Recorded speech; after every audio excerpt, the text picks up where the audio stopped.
So one of the things that we discovered over the years was that the secret to business's mission really having a lasting impact in the world was we had to find a way to enroll young people into it. It was taking great strides in the world of established business people, older business people, but by definition, they're older and they're not going to be around all that long. So we started thinking about how can we reach the young people. We've been doing business development work in Kyrgyzstan since the early 90s. By then, we were now operating in 23 different countries, 27 different countries, and now today 37. And so we're looking at this. This is great, but I started getting a burden for the next generation. How is the next generation going to take what we've built, what God has used us to bring back to the forefront of the church and carry it to the next generation? And we began to realize that we could use a combination of online technology, online learning, cohorts, whatever, all kinds of different techniques to enroll the youth, the college students, college graduates.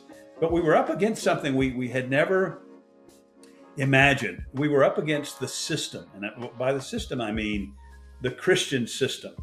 And here's basically how it worked.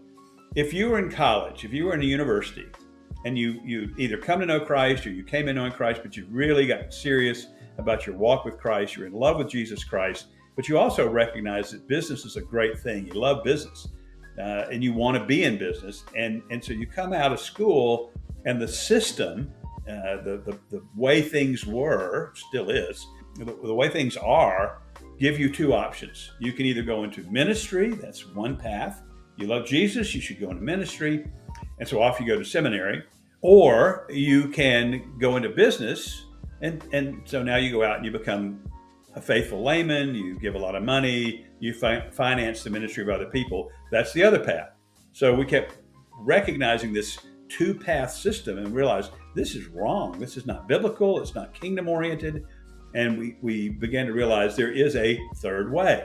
There is a third path, that you can love God and love business. You can be a disciple maker for Jesus and a business person, and you can do those together. This goes back to this concept that, you will hear me say over and over and over and over as you listen to anything I record. The idea that business and integrated into your faith, and faith integrated into your business, is really the key to business's mission. So we recognize this, and we say, all right, we're going to start an organization, an educational company called Third Path Initiative, and that is the purpose.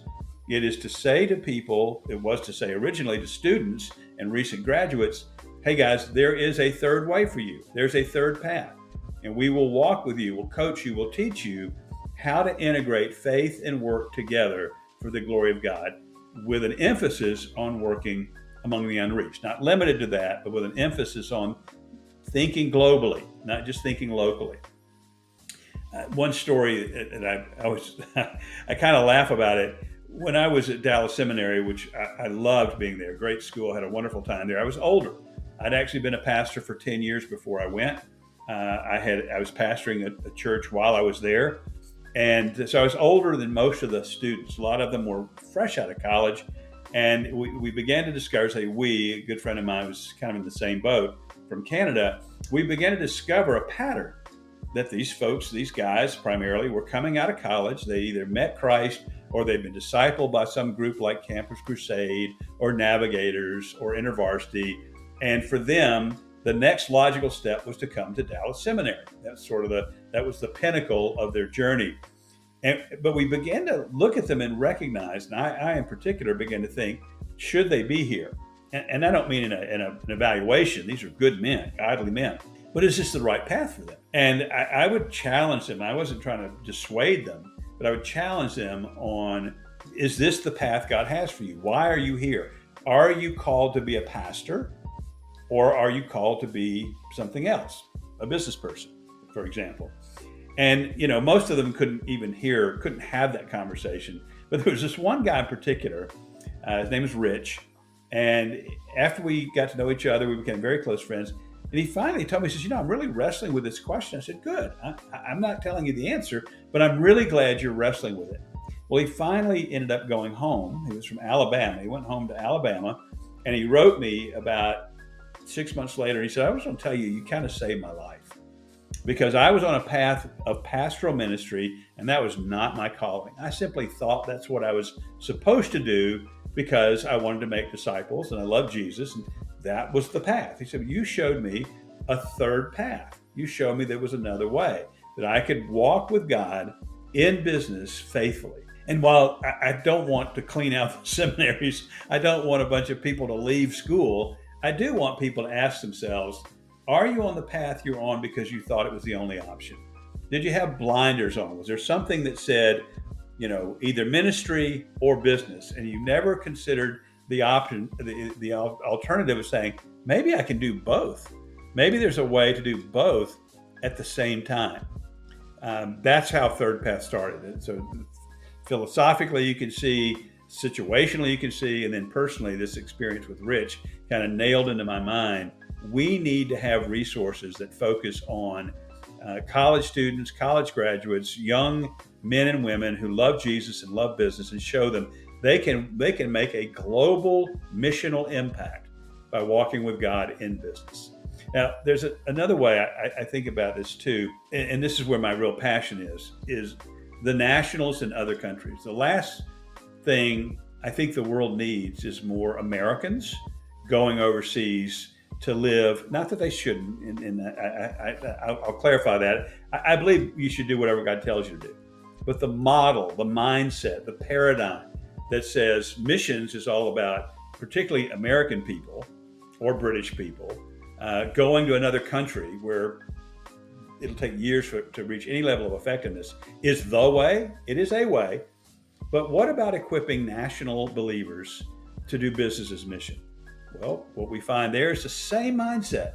We call it the sacred secular dichotomy, but it really comes down to you're either in business or you're in ministry. And they will find many, many godly men and women who they aspire to be in a ministry role because they think that's what they're supposed to do. They're not called to it.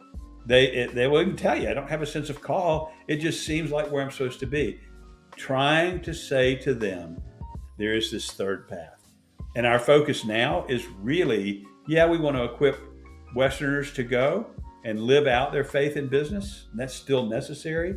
But we really want to equip national believers, wherever they may be, in a way that they can understand the seamless integration of business as mission and how they can use a business, not just to make money, to provide for their family, or even to give to their local assembly, but actually to have a penetrating effect in the community where they live, the nation where they live. And now, this has been almost 14, 15 years of this path, working on this new focus. I've been amazed to see the number of believers in other countries that I've had a chance to spend time with that think, this is so exciting to me, they think about the transformation, not just of themselves or an individual, they think about the transformation of their entire community or their city.